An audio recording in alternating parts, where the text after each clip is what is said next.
The antenna I'm using for this test is the Revision B with an ABS cover. VTX is a TBS Unify. This is the Eachine Pro DVR wired into the Headplay HD goggles.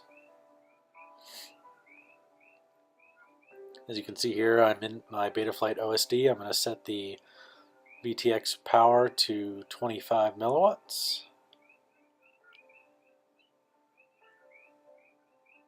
Okay, there it is, it's set. It's on raceband 5, so it's 5806, so it's as close to the middle of the band for the best possible performance. This first test is just with a regular Pagoda on the receiver. No cover on the Pagoda, full length coax. So as you can see here, I'm maybe only 100 feet away, and I'm starting to get some snow, but it's holding its frame. So I've got the snow and the static, and just a little bit of lines, but I can fly through that. But being an Omni, and I'm standing, in front of my car and around some trees and stuff, I'm getting some multi-pathing. So that's to be expected. 25 milliwatts. Less than ideal area. Got my head down, and we know there's a null at the top of the antenna. So, okay, so that's the Menace RC patch. This is currently my favorite patch or favorite antenna in general to use. Now, to be fair, what I was seeing in the goggles was actually quite a bit better. All the static was about the same, but any kind of vertical scrolling didn't show up quite as bad in the goggles as it does in the DVR. And we all know that DVRs screw things a little bit, but what the DVR picks up with this patch is pretty true to what I was seeing. For some reason, the DVR likes the video feed that the patch is receiving. I mean, it's just flawless. Well, I guess we could be realistic. It's not flawless, but it's pretty darn good. I believe I got this patch for about 12 bucks, so pretty good value. And coming around behind me, still pretty decent. So whatever side lobes are on the patch. Okay, so there's the 3-turn helical. This is the most recent one.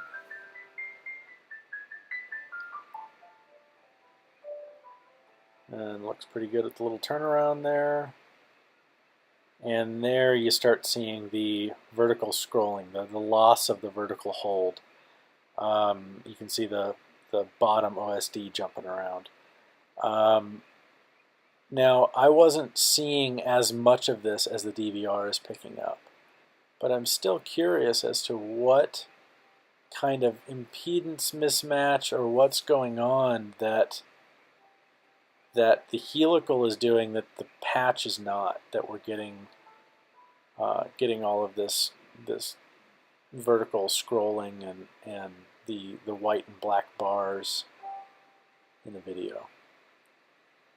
So here I'm kind of ducking down low behind this little bit of a grade behind the edge of these trees, just trying to accentuate it, getting just barely out of line of sight. Of course, the video gets a little bit better, and then I start to come around the side of me, and it gets much worse again. So this antenna obviously has weaker side lobes than the patch does, and that's to be expected. Okay, so here's the 5-turn helical, bringing out the big guns. Now my buddy used this one later in the same day and absolutely loved it, and flew probably 4 times as far as the tree at the end of the path here, and really liked it with the TBS antenna on his quad. So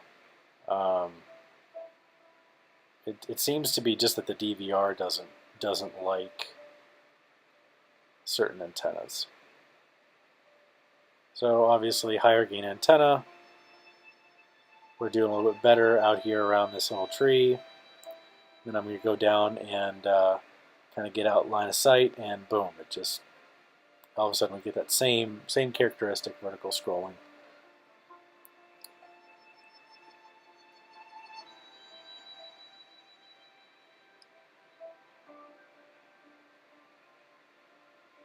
And coming in for landing, getting on those side lobes.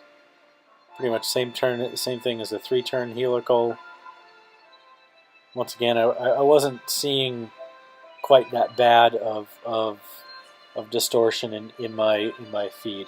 Now this is the X-Air crosshair antenna.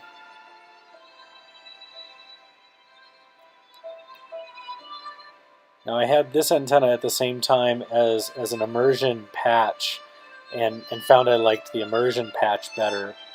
And I have the same feeling with the Menace RC patch. I like better than this crosshair antenna. And same characteristic black and white bars and loss of that vertical hold, that vertical scrolling that you get with the helical antennas. Seems to be about the same performance, probably about the same gain as that 3-turn helical. Now supposedly a crosshair antenna is supposed to have a greater front lobe and smaller side lobes to be able to penetrate trees and stuff better, but seems about the same to me as the 3-turn helical.